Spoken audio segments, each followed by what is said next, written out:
y'all? It is episode 9 of The Rising Tide. I'm one of your hosts, Dayton and Boys, sitting with my co-host, Dale Smith. What's up, y'all? So, we got an interesting episode for y'all today. We're going to be talking about how much we love boosters. We're going to talk about the California billionaires tax, the recent war in Iran, resistance against the World Cup that has come to America, and Elon Musk becoming the world's first trillionaire. So we got all kinds of bullshit. Just kidding. All kinds of really important stuff to talk about and discuss. So I don't know, Dale, you want to get us started talking about this boosters thing? I ran into you at the Castro Theater yesterday. We didn't plan that. Yeah, we both happened to be there with our girlfriends. It was a cool screening. Don't tell them it was a girlfriend. I have to leave myself queer-coded. Hey, man, my girlfriend's queer, and that doesn't work. Me, so it's obnoxious. whatever. It's an obnoxious thing to do, and we accept it. I'm sorry. Keep going. Right. Yeah, so we both happened to be at this screening of Boots Riley's newest movie, I Love Boosters, which was at the Castro Theater. It was interesting, too, because at the end of it, we saw there was an interview, or there was like a Q&A session between Boots Riley and, last black man. Joe Talbot. Yeah. So the guy that directed and produced The Last Black Man in San Francisco. Who is white, which is news to me. Yeah. And people, I feel like, often associate Jimmy Fails with the movie. Fails, okay. He was the one that wrote the story and was probably, involved in many aspects of the film. But Joe Talbot, who's the son of David Talbot, was the one that directed that movie, and I didn't realize that he was going to be the one conducting the Q&A session afterwards, which left me kind of upset because, as those of you who stay tuned to our weekly news updates, I talked a little bit about how he directed the Comeback City San Francisco short, which is, seems pretty obviously funded by a lot of these billionaires from the Democrat and Republican party. So that left me feeling a little miffed. Yeah, absolutely. But, I thought the movie itself was enjoyable. I thought it was a good outing from Boots Riley. The cinematography was great. The soundtrack was great. The costumes were exceptional. It's got to win, or at least be nominated for some awards for that in particular. And I thought it was interesting, especially how he was, it's sort of like is a mix between like him kind of like giving like a sort of satirical, surrealist, Looney Tunes-esque like take on booster culture in the Bay Area. It's like a critique of capitalism, but then him also trying to explain dialectical materialism and the class struggle to people. So I thought that was interesting, a way of going about that. Trying to give it a more palatable, presentable format for people to better understand this stuff. I also thought it was great, too, that in this movie compared to his last movie, it seemed like he was kind of making fun of like the union organizer in that one. But in this one, the union organizer, not to spoil too much, is really the one that's like laying it down, like what dialectical materialism is. They're leading the class struggle in some respects, and they play a pretty pivotal role in the movie itself. Overall, I thought it was pretty enjoyable. It unfortunately, because of how the sound was mixed, it's mixed for a regular theater. The Castro Theater has since been converted into a concert space, so it was probably just like flattened very simply into 2.1. I couldn't hear a thing that Lakeith Stanfield said. It was fucked up. Yeah, the mixing was single thing that brother was saying. Even though I was sitting like center of the theater. I might see it again. I would definitely watch it again at home. Definitely recommend people checking it out if they haven't seen it yet. But yeah, I'd be curious to hear just what your take on the movie was. Well, I agree that it's very enjoyable. I think with Boots Riley, the basic kind of premise, the way he injects politics, is this idea that it has to be as absurd as possible, right? Like, if you're familiar with like Sorry to Bother You, the idea is that like the bourgeoisie wants to literally turn everybody into horse people, right? Yeah, that's spoilers, the metaphor. Spoilers. It's been out for almost 10 years.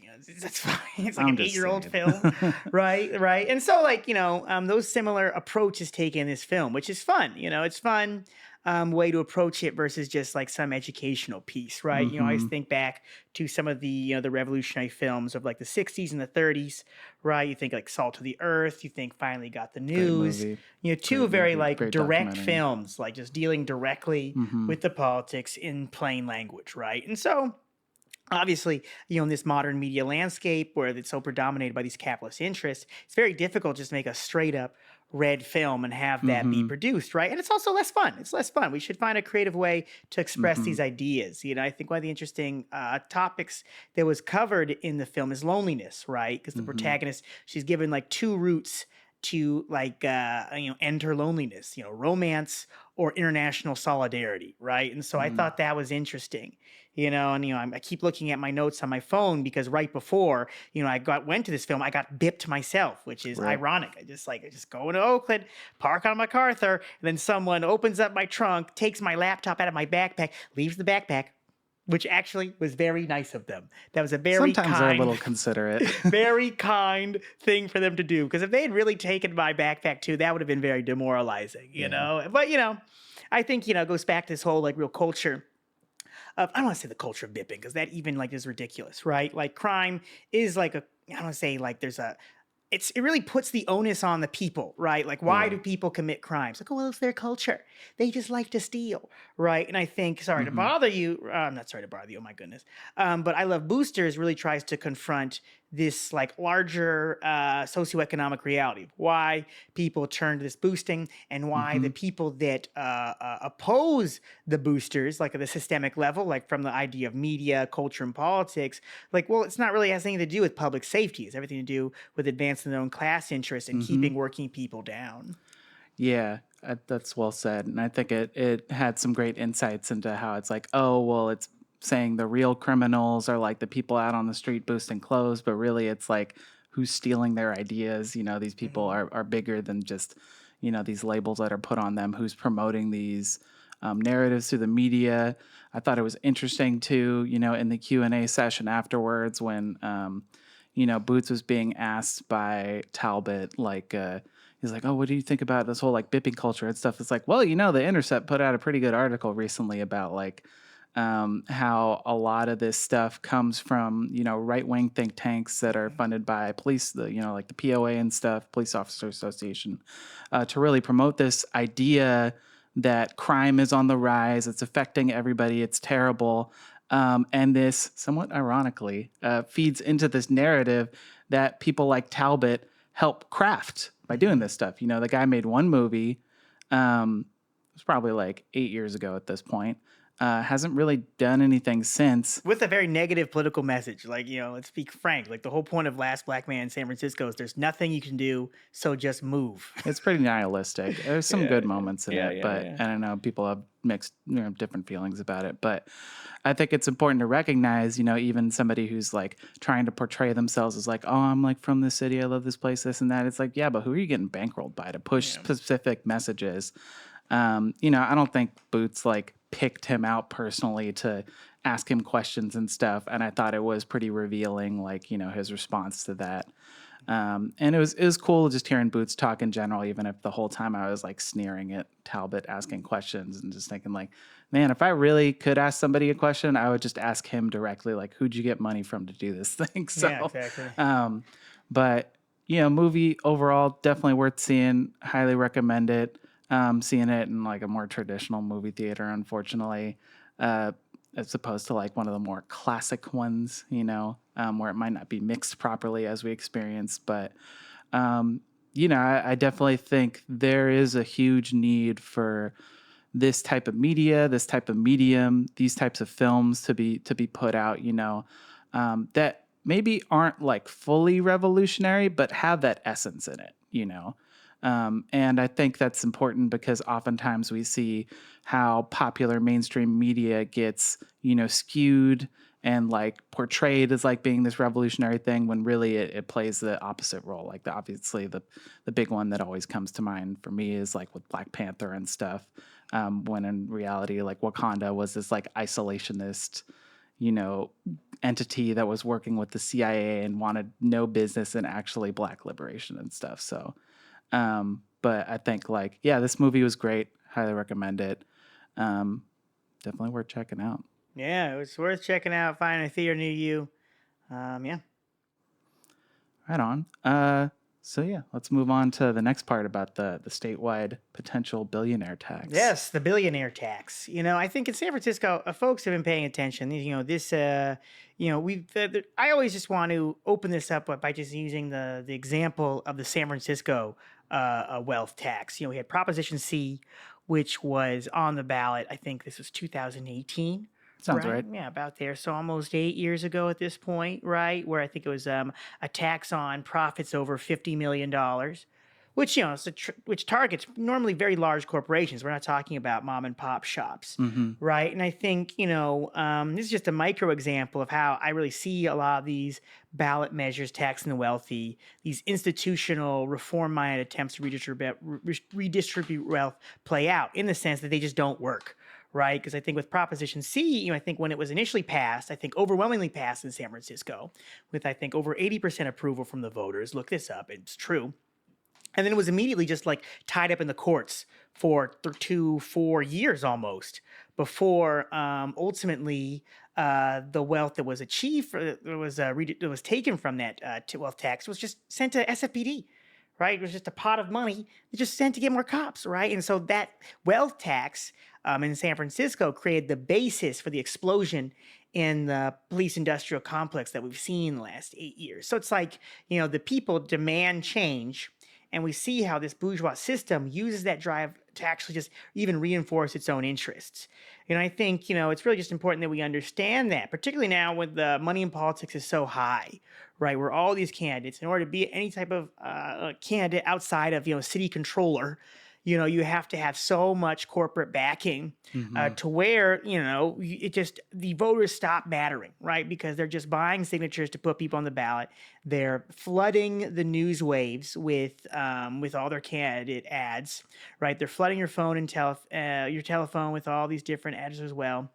And more grassroots candidates can't even make the ballot. And so no matter what you vote for, ultimately, it's just the same basic corporate interest. And I think, this money in politics is at such like a tipping point in our society now, where guys like Dan Laurie could literally just shoot a homeless guy in the middle of the street, and then it wouldn't even make the news and make an impact on his next mayoral race.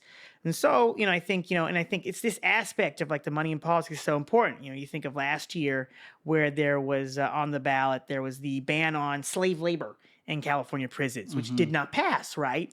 And then what did that do to the media landscape? Then, the conservatives, they come out and say, wow, see, the average American actually is actually against major police reform. They actually don't have a problem with prisons using slave labor. Well, it's deeper than that. It's like in a bourgeois society, like our basic democratic system becomes a dollar per vote system, right? So whoever is able to spend the most money is ultimately the one who's able to win the most elections.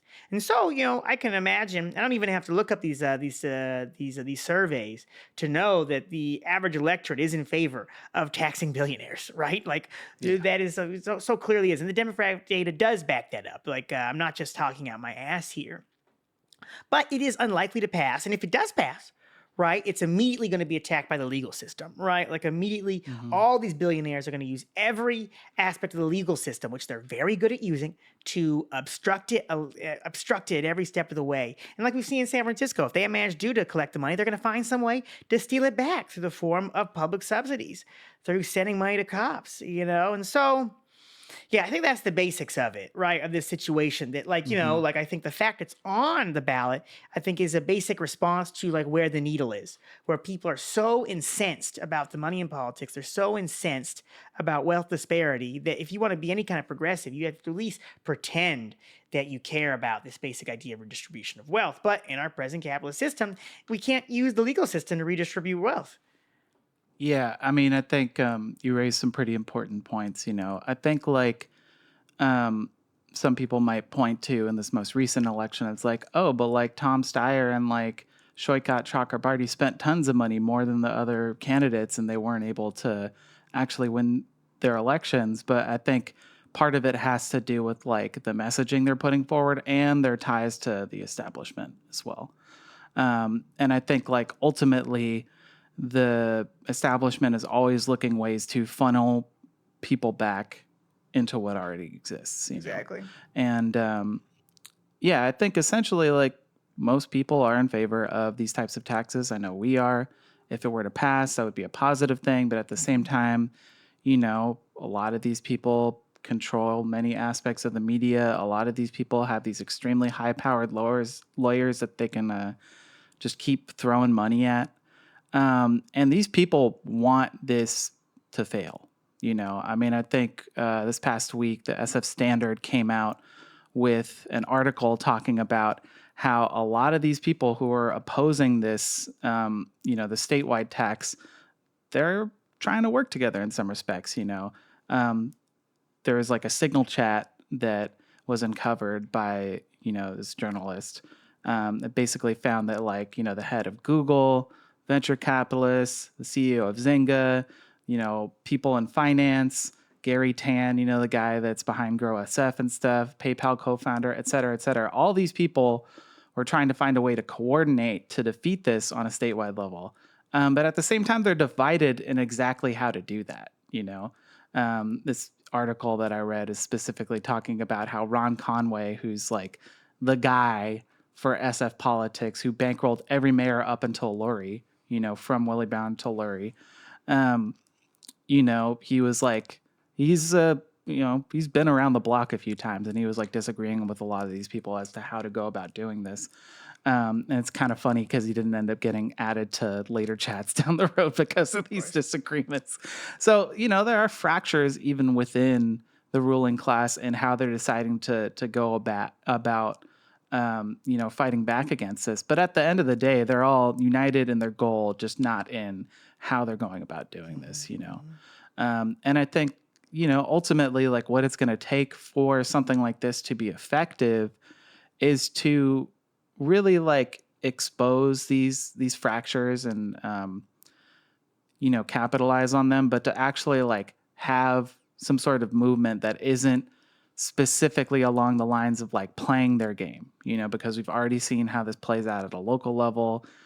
It's a complete shit show. If we're to just expand that to a statewide, even like a nationwide level, it's going to be the same thing, only bigger, And the only way that it's going to work is, part of it does have to come through going through some of these legal avenues, trying to challenge it in court and stuff, but also using that as a way to move the movement forward instead of just like, resting on your laurels and like hoping that for some reason the judge that's presiding over this case is like going to rule in your favor.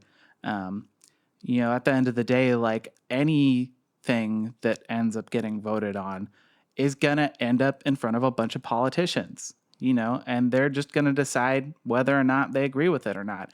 It doesn't matter how it goes at the ballot box. I mean, I bring this example up time and time again, I want to say it was like 2017 or it might have been the 2016 election. There was like a proposition locally where it was like talking about, actually putting the responsibility of taking care of the trees in San Francisco back on the city. Initially the city was like, we want people to plant trees, but then they're like, it's too expensive. If you have a tree in front of your house, it's your responsibility. And then this ballot proposition came forward. It said like, actually, no, you were promoting this before. This is for safety and all sorts of stuff. You have to take care of these trees. And despite the fact that it passed, it still ended up in front of the supervisors and like, what are we going to do? Do we want to do this or do we not? And that's something as simple as fucking trees. If we're talking about a tax against billionaires, a tax against the richest people in the state, in this country, in the world in some cases, it's not even going to be that simple, So I think we're going to see how this ramps up over the next few months, the different pro and against campaigns that are waged against this particular proposition. I'm hopeful it does pass, but I think we also have to be realistic about like what that means if it does pass, what it means if it doesn't, and what has to happen in order for it to actually be enacted. And it's not just as simple as like, everybody checking the box to say yes and then being like, all right, we did the thing, Absolutely. And of course you can hear like, you already know what the counter arguments against taxing the rich are going to be, right? This idea that the billionaires are the ones who create this robust economy, and if we tax them, they're just going to leave and go out of state, which is ridiculous because even if they did do that, their business interests still are here. They're still based in the states. This idea that we have to allow people to exploit the entire system, and if we try to hold them accountable in some way, it's going to ruin the whole economy. It's just like the smooth brain take that goes for like political discourse in this society. There's so much money in politics. It happens from coast to coast, from Mhm. election to election. It happened the same exact rhetoric that is being employed with this was the same exact rhetoric that was being employed against Mamdani in New York, and it's the same exact rhetoric that's being employed in every other election where wealth inequality is on the table front and center. These billionaires, these people who have these interests are always going to put this same talking point out there, and most of the time they're not going to do anything about it. They're not going to actually leave where they have their headquarters and all this sort of stuff. In some cases they might, but there's not going to be this mass exodus because we see this narrative coming up time and time again, and we don't see it happening. So this isn't changing so much from year to year. So Nothing. yeah. All right, so do you want to move on to the Strait of Hormuz, or do you want to go on to the World Cup? Let's talk about the World Cup a little bit. Perfect. Yeah, just because, I think, I mentioned this as well last week in the weekly news update. There's a lot of fanfare around the World Cup being in the United States. Arguably the most, if not one of the most corrupt international sports organizations in the world. This is an organization, FIFA, that literally made a brand new peace prize just to give to the president after he tried to steal a championship trophy. And I think he did so successfully. Trump did? Yeah. Hell yeah. Last year was fucking America ridiculous. first. Yeah. He literally went on stage with I forget exactly what the tournament was, but he literally went on stage with the winners and took the trophy for himself. Hell yeah. Yeah, that says so much. But regardless, people love soccer, people love the World Cup, and especially here in the United States, people have a tendency to turn the other cheek towards what's really happening under the surface. But despite that, there still has been resistance to the World Cup in the Bay Area, in California, across, both the United States and Mexico. And so there's been protests at different sites where the whole World Cup is being held. Last Saturday, there was a coalition effort in Santa Clara where a number of protesters from different organizations like the International League of People Struggles and Black Alliance for Peace and Code Pink and such came to, put forward some opposition against the tournament itself. Unfortunately, based on what I've seen online, it did seem like, the opposition to the World Cup itself compared to the amount of people that were just coming out for the World Cup, it was relatively small, But I think that's the reality of the situation, especially when we're talking about entertainment, when we're talking about sports in the United States. Fortunately, we're going to have the opportunity to talk to somebody who was there, and we'll have that for you in this episode and also online, just to hear their take about what they're thinking about organizing this, why this is important, why we can't just look the other way when this sort of stuff happens. Thank you so much for taking the time to speak to me today, Bernie. So you got a chance to see some of the interview questions, so I guess I just wanted to ask if you wanted to just introduce yourself for our audience. Yeah, hello, I'm Bernie with Black Alliance for Peace Bay Area chapter. Black Alliance for Peace is a organization that is for the international liberation of Black people on the continent and in the diaspora. Say that again. Just kidding. I heard. Awesome. Thank you so much. It's such a succinct explanation of what BAP is, and we can get more into that. So, but I think the first question is, we're here just talking a little about this World Cup that's taken the nation by storm. All these European internationals flooding into our shores for some football. So I guess my first question because at this point in this episode, we're talking about some of the resistance to the World Cup. So the real question is, why would anyone protest the World Cup? Yeah.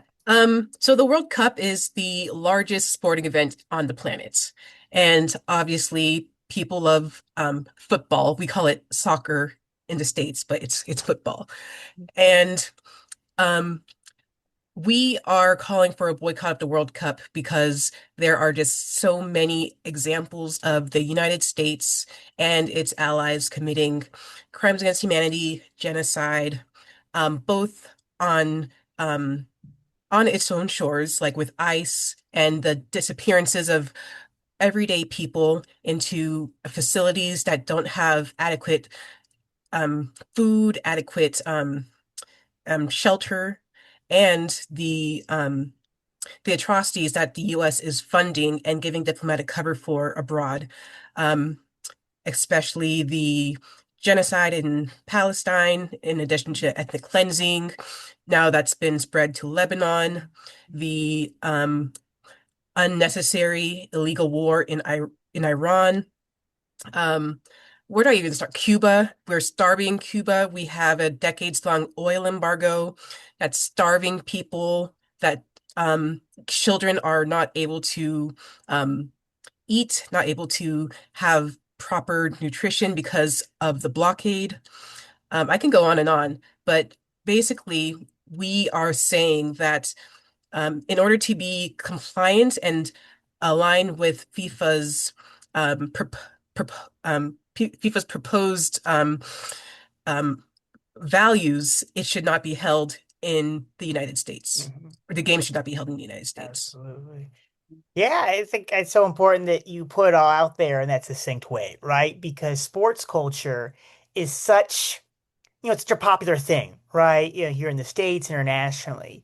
But I think it's just really important that people really understand that these international games are themselves indicative of inter-imperialist competition, right? Mhm. Like the fact where the games are held, how the teams are treated. It's all just Mhm. indicative of these patterns, right? In the full episode, we're talking a little bit more about how, the Iranian team was allowed into the US to play one game and then they're immediately kicked out. That they have Right. to go back to Tijuana, I think. Immediately. Yeah, their Yeah. base camp in And Mexico is gone. that's like an unfair, that's a disadvantage, intentionally so. Um, the players had nothing to do with Trump's illegal war in Iran, and they are being punished. And that is just an indictment on FIFA, on the US, and on the international community as a whole for excusing this behavior. Absolutely, absolutely. And I think overall we can really just see how, these, larger systems, they impact everything, obviously even the culture we get to enjoy. And I always feel it that, the sports culture, and as we see it as this corporate entity, it's very much just like a tool of dividing the working class, right? Like Mhm. dividing them literally nationally, dividing them statewide, dividing them by cities, dividing them literally by colors. Folks who from urban areas know exactly what I'm talking about. So I guess like, there was a demonstration last week at some of the games over in the peninsula. And so I'm just curious, getting your perspective as someone who was there, engaged and helped organize those protests. I just maybe if you could talk a little bit about what actually took place with some of these demonstrations. Yeah, so we demonstrated outside of Levi Stadium in Santa Clara, and that consisted of several speeches. We handed out informational pamphlets about Black Alliance for Peace and what we're involved in, also about BDS and how people can get involved in that boycott, divest, sanctions. And yeah, it was mainly well, two things. It was an opportunity for all of the coalitions that were involved in organizing this demonstration to see each other face to face. Because I haven't been organizing for long. This is probably like, I'm gonna say like my third month, and I already see that I'm like getting very close to people that I see on Zoom. And like that was the first time I actually saw them face to face. And it was just a great chance to see that like we, people who care about other human beings, are not alone in the fight for collective human liberation. Um, in addition to in addition to it being a chance for coalition building, it was also an educational opportunity for people who might not necessarily know what kind of atrocities FIFA is promoting by having the games here. So unfortunately, we didn't have a lot of time to interact with the fans that were coming on because we weren't able to be as close to the stadium as we would have liked. But the fans or the people that did come, um, like just crossing the street or like coming towards the stadium, they were curious about what we were doing, and that was a chance for us to explain why we're there, what FIFA is doing, and just giving like a little glimpse into the myriad of reasons why the game should not be hosted here. Yeah, it's good to hear that there's some attempt to interact with the fans, because I think, we're not just trying to raise noise, right? Sort of like what you're Mhm. talking about of getting to better meet these people that we've only been connected with online. We get to go IRL, so to speak, and engage with each other as comrades and then actually go amongst the people. And so I guess my next question is, are there plans to continue demonstrating or raising awareness by BAP? We do have some plans. Those are currently in the works right now. And when they are more solidified, we encourage people to go to blackallianceforpeace.com to see what other events we will be holding. But those will probably be more focused on um, the watch parties that are going on and just disseminating information and really engaging with the fans, asking them how much do they know about what the US is involved in, about how FIFA is allowing players from different countries to be treated. Like, do you know that like four out of the however many countries that are playing do not allow their fans to come to the United States because of visa bans and Mm. how unfair that is. Mhm. So yeah, just kind of getting a temperature check on where people are in terms of their knowledge and just giving them more knowledge because the what am I trying to say? I guess like this is a common saying, but the first step to revolution is knowledge or is Mhm. education. And what we want to do is really give that education in a way that is palatable to people who might not be aware of what is going on. Yeah, I think it's important you raise that issue of the visa bans, right? Because have this idea that all these different teams or these national governments participating in visa, but aren't necessarily able to take this firm stance against the current Trump administration that wouldn't let these people emigrate normally. Oh Hmm. my goodness, right? So allow the national teams, but not any of the nationalities. Hmm. Right, such an interesting contradiction. But it also goes back to the fact that so many of these corporate entities, some of these different national governments themselves don't take a firm stance against the U.S. imperialists. And so I guess that leads me to my next question. And so my questions, obviously it's a more question geared toward the organization. You don't feel free to, represent yourself. We don't have to give a whole thing about the national organization of BAP things. But I guess the question is, how does BAP see these protests as advancing the anti-imperialist movement? So I will speak for myself. I'll let the organizers from BAP speak Of course. on that behalf. But um, I think it's about connecting the dots, Mhm. really connecting the dots between what is happening at home, why you can't afford childcare, why you can't afford healthcare, and the atrocities that we are funding with our tax dollars abroad. Mhm. A lot of the times, people just don't really make those connections and they think that domestic politics is totally separate from international politics, but they are one and the same. Mhm. The same entities that are responsible for the subjugation of Black and Brown people here are the same ones who are promoting the ethnic cleansing and genocide of um, of people in Gaza, of people in Palestine. And I can go through the whole list of where else the US is involved in, like AFRICOM in Africa, how the US is involved in the bombing of Nigeria, just the rampant militarism of the United States is not separate from the militarism that we see here amongst our own population, especially with ICE. That what we see with ICE is the chickens coming home to roost, so to say. Absolutely. And then, I think it's so interesting that it's framed in that way because, I think in particular what we've seen over the last 3 years, particularly around the war in Palestine, the genocide on Palestine more accurately, is really just this attempt to really kind of silo these international issues, right, for the domestic audience. Particularly here in the United States, you think of these things with different election candidates, right? There's always the assessment of, Kamala Harris back in the news, right? Of what do black people care about? Do we care about representation or do we care about anti-imperialism? Are these really separate things as they're presented in the media, right? And I think oftentimes that's how it's presented to black people, right? Like as black people, we have to worry about black people's issues. And once we worry about black people's issues, then we can get a little more comfortable. Then we can worry about that international stuff, right? Really as if these are distractions, right? And so I guess that's to the final question. It's like, how do you really think this relates to the black diaspora and the workers movement? Because it's presented separately. Hmm. It's not separate. Like you were saying, how Black people here, they, of course, need to be concerned with the issues that are plaguing us in our communities. Rampant police brutality, our incarceration rates are unlike anywhere else in the world, poverty. I can go on, but those things are all connected.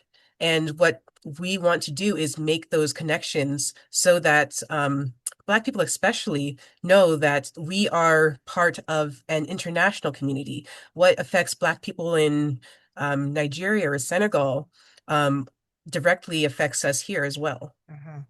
Especially with the same drones dropping bombs or surveilling our Mhm. communities, right? Surveillance is a really good one. Surveillance in using AI in Palestine, those are the same surveillance tactics that are being used in our communities here. Yeah. That's a connection that we need to make more clear.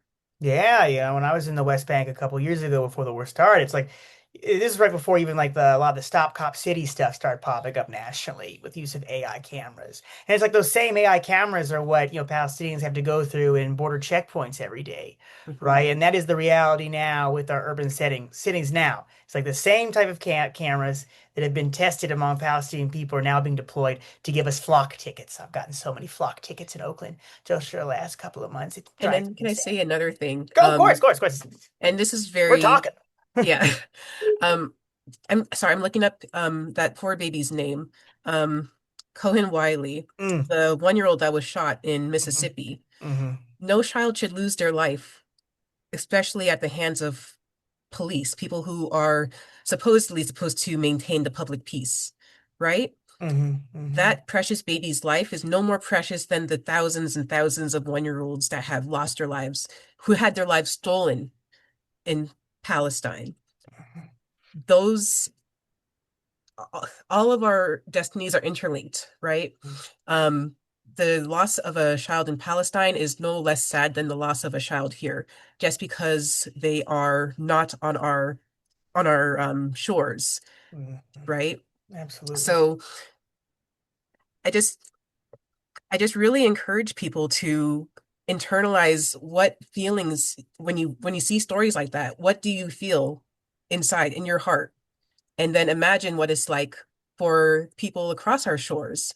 We're all human. We all have the same needs, and to see someone being treated how they don't deserve,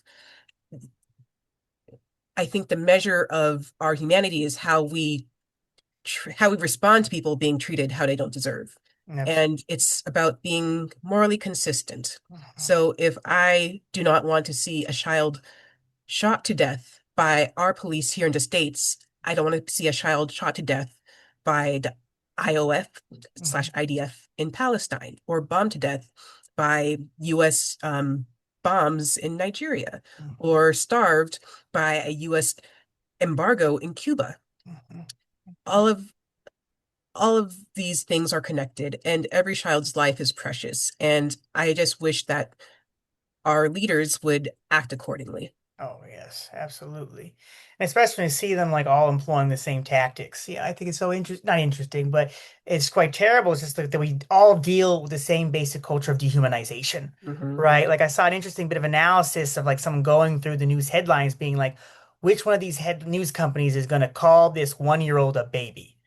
Hmm. Right? Like, what is going to actually acknowledge not like, oh, this child was killed. No, it was a baby, right? Hmm. A baby, right? In the same way with Exactly. Palestine, right? Or with Iran, like they blow up 150 schoolgirls, but they don't call them children, right? They Yes. don't, And that's exactly See, that's another connection, how Black children are robbed of their childhood. They are deemed adults. Hmm. Um, like Trayvon Martin, all those cases where children who have been murdered are deemed not children Hmm. by way of their race. And Hmm. it's the same in other parts of the world where the US is involved in imperial conquest. Yeah. Children are not seen as children because their ethnicity is what people see first. Hmm. And this world is this world doesn't deserve those children. And it's just a shame that people don't see babies as human beings depending on where in the world they come from or depending on what hue their skin is. Yeah. So that is something that um yeah, that's just something that we hope to bring to the forefront and have people really reckon with and like really try to gauge like where are they in their thought process when they think about um minors and like how they see them and does is that consistent with who these children actually are? Hmm. Absolutely. Children. Absolutely, children, right? And I think, I think the work of organizations like BAP, particularly the last couple of years, I do think just to, sort of transition and be more hopeful is that, like, we have actually moved the needle of public opinion in that the contradictions in this society are so high, right? Like everyone young people in particular do understand these basic contradictions in our society, right? They understand that the genocide on Palestine is wrong. They understand that the war in Iran is like, it's a false, it's a false issue, right? No one fears, especially, thinking of it, we're a society coming out of, the war on terror, right? Where, 70% of Americans initially supported the invasions of Iraq and Afghanistan for no reason, no good reason. Right. And we see how like it's like we people are getting more educated. The education is working. It's that next step of how we get more organized, brought together in struggle is still the missing piece, or it's the developing piece. Again, let's be constructive here because we don't want to just look at the state of the world and think that nothing can happen. Otherwise, we wouldn't do demonstrations over at Levi Stadium, right? We wouldn't be here having this conversation. We're really trying to seize the time, going back to that Black Panther modus, which again comes out of revolutionary China, is we're trying to seize this time and actually use this opening, the work that our predecessors have done. And so, yeah, I just want to thank you for taking the time to speak to me today about this very important issue. Thank you so much, Dayton, for inviting me on. I really appreciate your Of time. course, of course, of course. It's important to recognize that the World Cup represents so much more than just than just sports, than just soccer, than just international love of your team. It represents gentrification, it represents capital, it represents, surveillance, it represents imperialism, it Hmm. represents deportations. And this is what a lot of people are really trying to highlight with these protests. Like in Los Angeles in particular, once again, a lot of the protests that were being highlighted the most were around like the mixed politics of Iranians, which we've seen a lot in the past few months since the beginning of the war. With people who are pro-Shah, people who are anti-Shah, people who are like, we hate this administration and it needs a change, so the war is good. And then other people who are like, yeah, war is not great. We don't want this war to happen, period. Um, and so that was what was getting most of the coverage. But there was some small opposition inside the Los Angeles Memorial Coliseum where activists that are a part of the No Olympics LA group Hmm. Hmm. snuck banners inside a viewing area that read FIFA brings ice and red card for Empire displayed before being escorted out by security. Hmm. And I think this is really important too because the Olympics is another international sports body that really embodies a lot of these same principles. The No Olympics for LA group has really been pushing hard for a while now to try and prevent the Olympics from, going off without a hitch in Los Angeles and in California generally, because we see what happens year after year. Every time the Olympics happens, capital comes in. There's waves of gentrification. They build all these buildings. They kick all these people out. And then what ends up happening, it ends up being a shit show for a lot of people that live there and formerly lived there. We're left with all these empty buildings, all this, useless infrastructure. And for what? It's to help embolden, the interest of capital. Another example is in Seattle. This is kind of ridiculous. Police basically created these like tiny designated free speech areas where protests were deemed acceptable.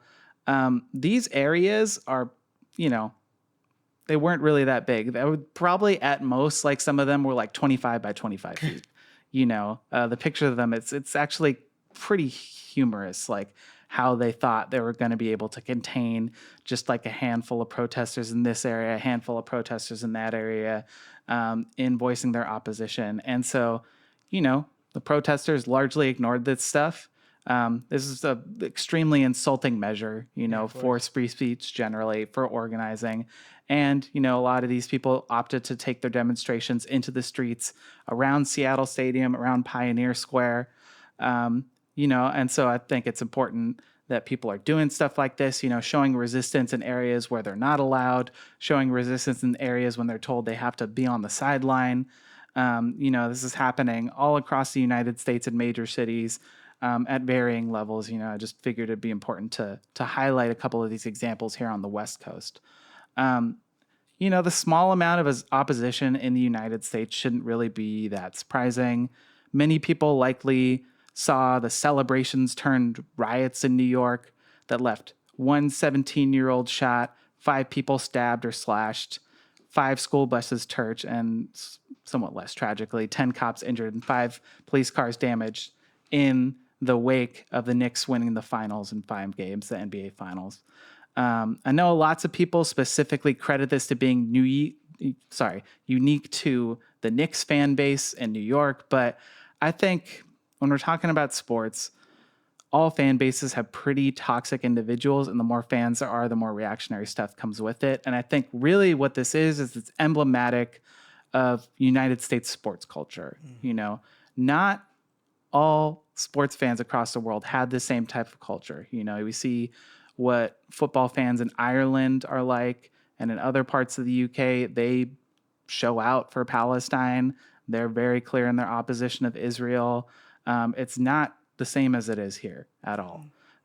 This is really a thing that's, I wouldn't say it's like necessarily only in the United States, but it's particularly notable in the United States. We see how sports is used more of a distraction from politics as opposed to like the reality that it's an intersection of where capital meets entertainment in order to, really obfuscate like the truth behind the matter. I saw a lot of reactions from people on social media that were criticizing the celebrations in New York in particular, kind of wondering what would happen if people brought the same energy to like an ICE detention facility.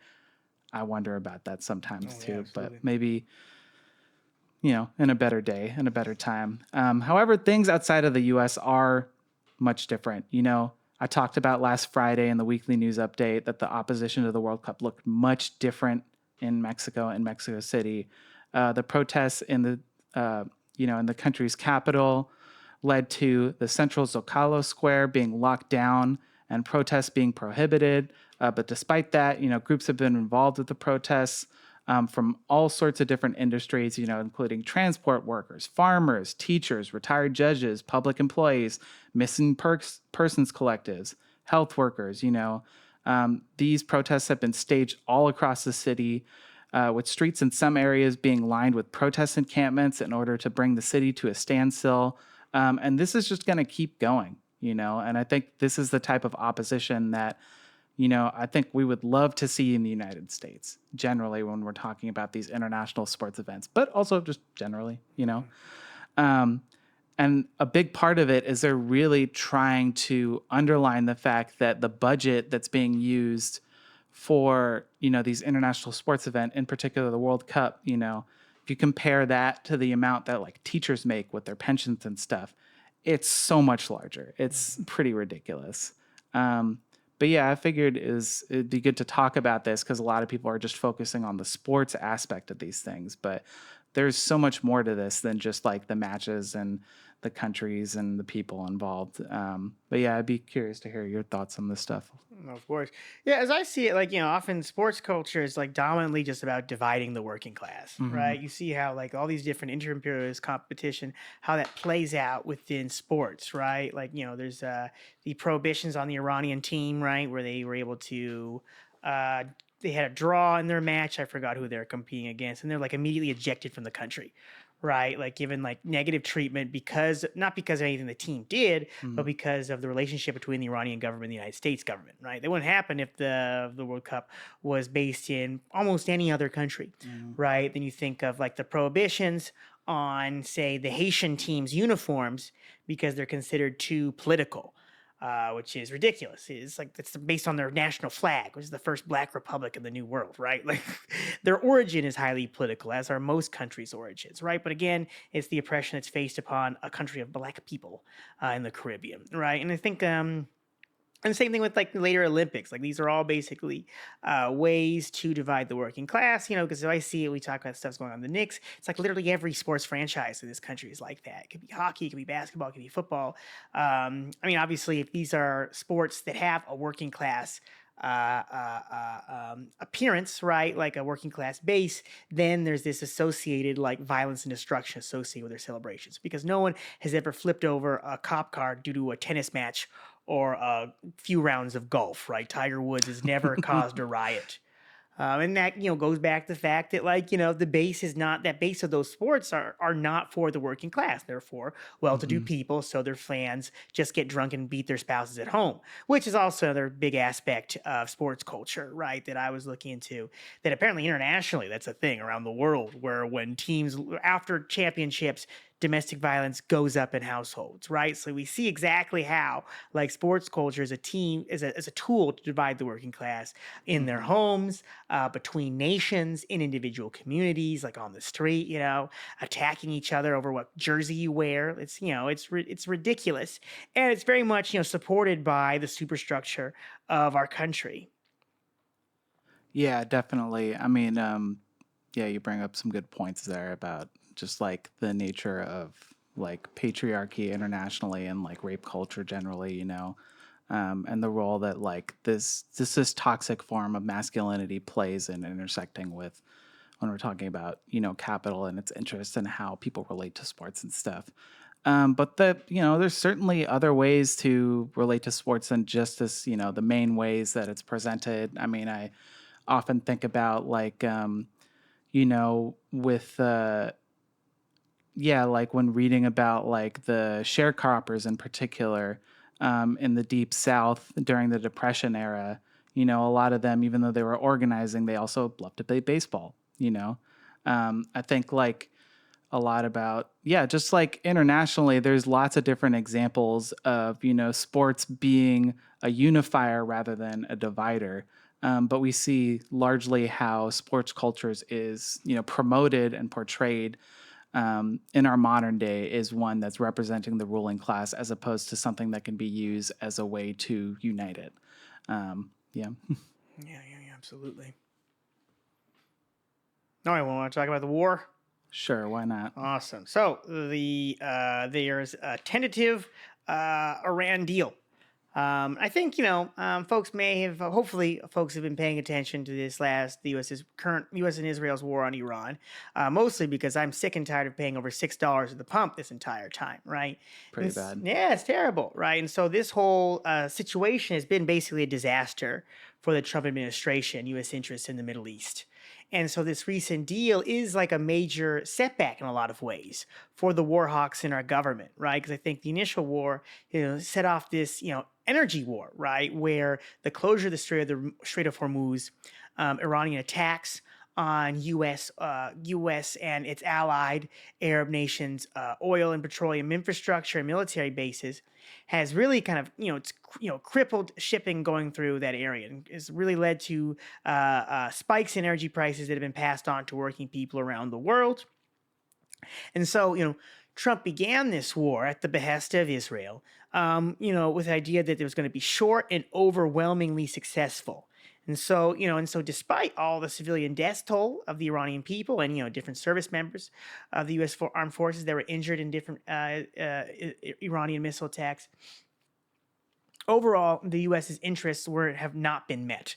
And when I say interests not be met, I'm really referring to the actual war hawks, right? Because the war hawks are really hoping that this war would be it. This would be the war where they can actually instigate a ground conflict, where they can foment some kind of fracture in the Iranian state to exploit it, and basically roll the whole thing up.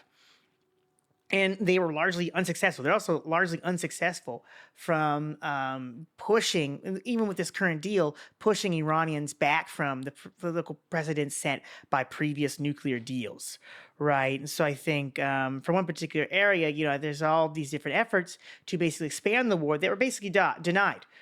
Because it was going so poorly. I think there was a recent attempt by the U.S. Attempted or planned to enter Iran to seize uranium resources, to assassinate leaders, to establish a foothold. And, because the missile exchanges have been so unsuccessful, they've been largely unable to launch that. I think, just last week, Trump called off a planned ground operation to seize Iranian uranium. Excuse me, difficult phrase to put out of my mouth. And ultimately, they had to back down on it, right? And so they've had to extend this ceasefire numerous times after Trump said they were never going to extend the initial ceasefire. They've had to backtrack on attempts to escalate the different bombing campaigns. And even then, as Israel has used this as an opportunity to expand its own interests, right? Not just launching missiles onto Iran, but also launching missiles and sending troops into southern Lebanon to occupy southern Lebanon. Iran has also responded to that and fired missiles upon Israel because they see Israel's aggression into southern Lebanon as also an extension of the same war with Iran. And so, overall, the U.S. has been overwhelmingly unsuccessful in this war. And so just this week, they haven't reached a tentative agreement, but there's a tentative agreement on the table that's to be signed in Switzerland this coming week, which basically calls for the opening of the Strait of Hormuz, the unfreezing of a lot of different Iranian assets that were frozen once the war started. They were held internationally. And third, a promise by the Iranian government that they're not going to create a nuclear weapon, which is something they've already promised to do in previous rounds of negotiation. And so there's 11 other points to this agreement that hasn't been signed, and those largely haven't been released to my knowledge. And so we can have another in our next weekly update. We'll have some updates. If that deal goes through, this deal could ultimately not go through, because I think one of the stipulations that Iran has put on the U.S. is that Israel has to back down in Lebanon. They have to back down the missile strikes. They have to back down the occupation of the South.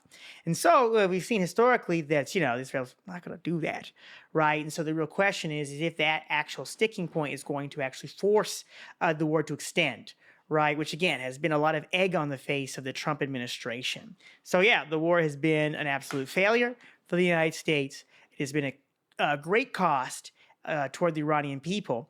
And overall, it has been unsuccessful in dislodging them and advancing U.S. interests in the area. Yeah, definitely. It's a complete and utter shit show on a number of fronts. I think I've definitely talked about in some news updates how, Israel hasn't backed down from taking land in Lebanon, how they're using this as a way to push even further into Gaza, take more territory there, despite the fact it is in clear violation of a lot of agreements that have been made. And it's definitely frustrating Trump and other members of the government, all of them probably not showing it a whole lot.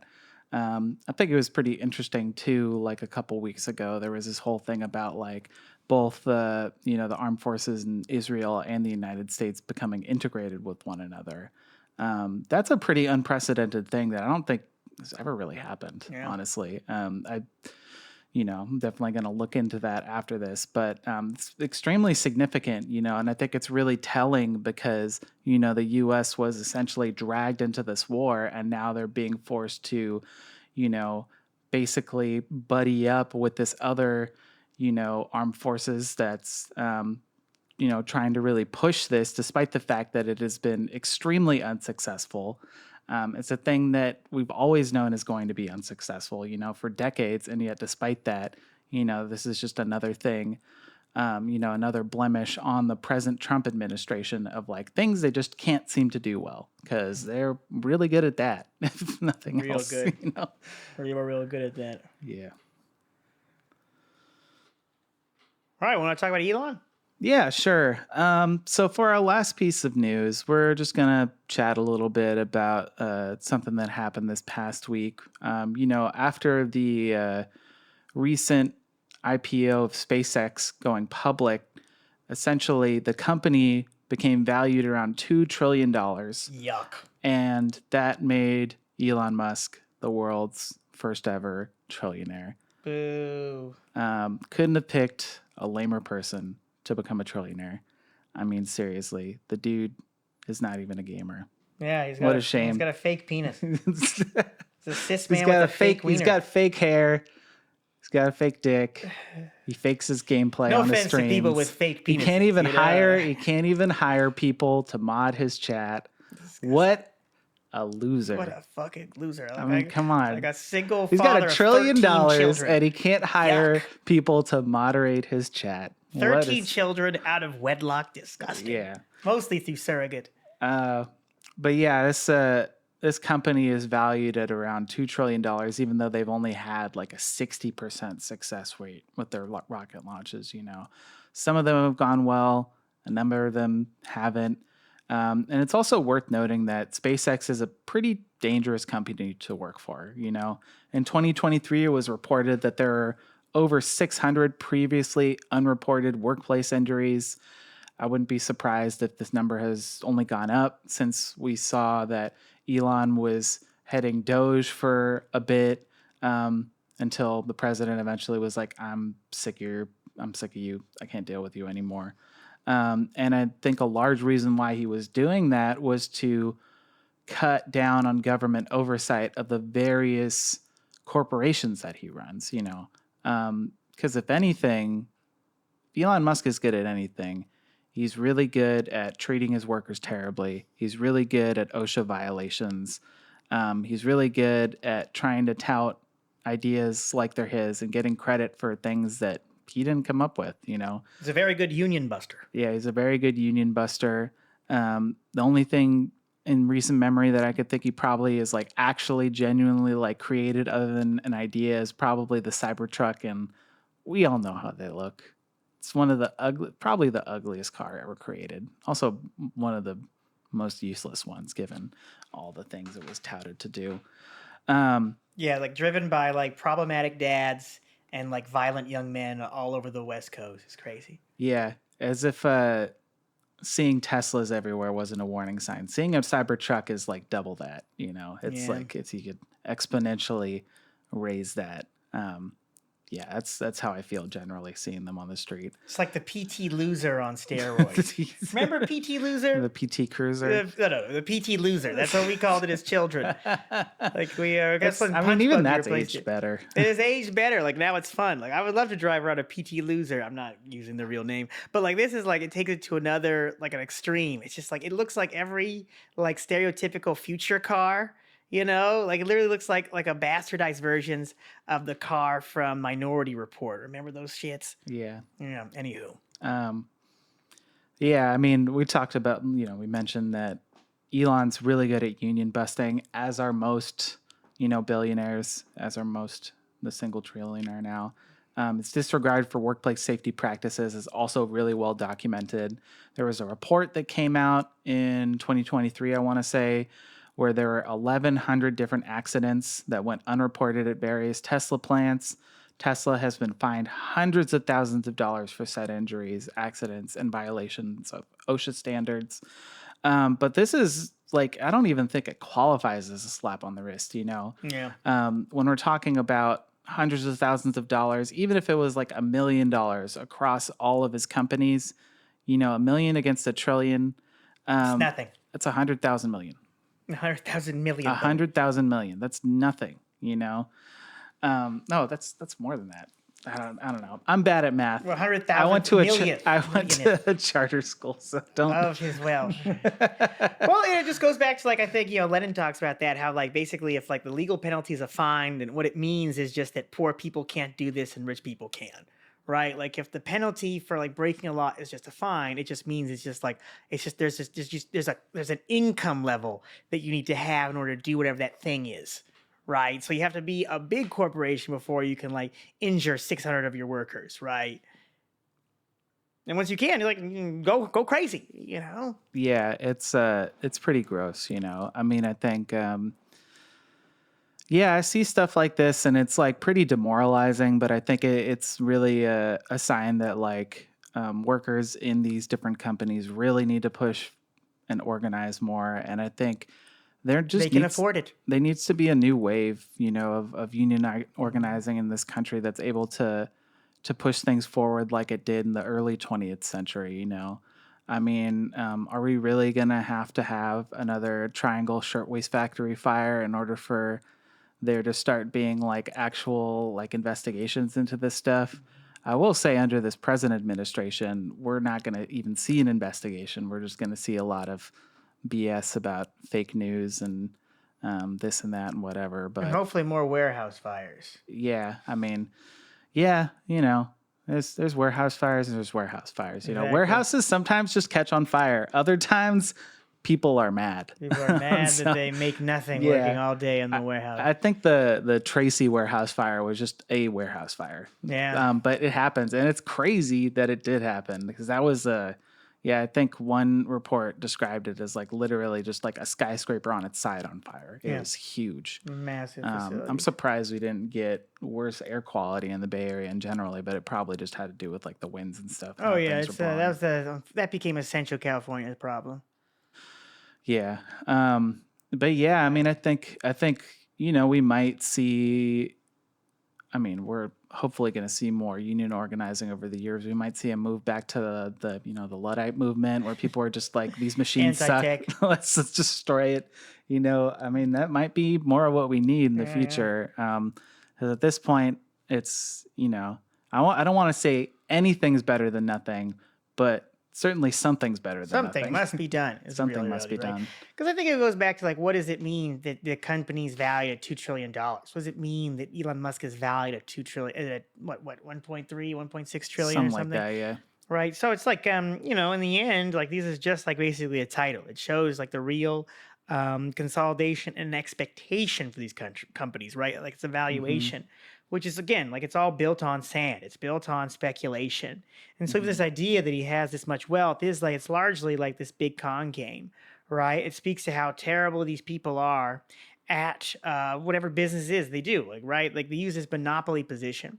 And I think you're right, Dale, to bring up the whole early 20th century because at that point, unions are union organizers working in a situation of trustified industries, right? Like in that these companies were like either vertically or horizontally monopolized, right? Where like these Or both at or the both, same both at the time. same time with them, right? And so that was a big thing, like that prevented unions from even getting their foot in the door. And so obviously we live in the era of the oligopolies, right? Where we have three different types of the same product made by three different corporations that all just share the profits, right? And so still the same basic contradiction exists. And, we've lived in there's been a time where it was common practice for the bosses just to shoot the workers when they organized. Now that would still make the news in a way that it didn't back in those days. And so, the conditions are ripe, but the question is, are folks going to get organized to do that? And I think they can. I think they will. It's going to happen small levels, but it has to happen because if not, these people are just going to speculate and raise their wealth even higher, and then leave us with nothing. Yeah, I think that's a good point you bring about the speculative wealth. I think some reports that I saw is like even though this is being valued at like $2 trillion, so far it's sold like $70 billion. That's still a small fraction of it. And who's to say he doesn't try and just sell all his shares when he feel like he can make the most out of it? That's going to cause a lot of waves and stuff. But yeah, I mean, it's we know who people like Elon and Jeff Bezos and such are. And it's important that, we try and look at stuff that's happened in the past and it's like, okay, like some of this stuff may not exist anymore, but we can still build off of the lessons and really try to move things forward. So, Absolutely. yeah. All right, so that's a good hopeful note. We want to leave things on a hopeful note that the conditions are bright, even if like the world is run by psychopaths that all spent time on the island, and the richest man in the world was considered too weird to be invited to Epstein's island. So just think about that. It's emailing at 2 a.m. Yeah, It's like, Jeff, what's the party? It's like, we're just leaving. It's like, and then he goes and emails Ghislaine Maxwell being like, block this man. Make it go away. Make it disappear. Hilarious. All right. Well, on that note, I think we're prepared to close out. So, Yeah. thank you so much for this another episode 9 of The Rising Tide. Yeah. Remember, like and subscribe on whatever platform you find this at. Any questions or comments or criticisms are always welcome. Leave it on the down in the comment section. We've got our last minute guests trying to say goodbye to the audience member, folks. Hell yeah. All right, y'all. All right. Until next time, appreciate all the support, all the feedback, all the comments, all the such and such. And see you on the flip side. See you in the flip, gang.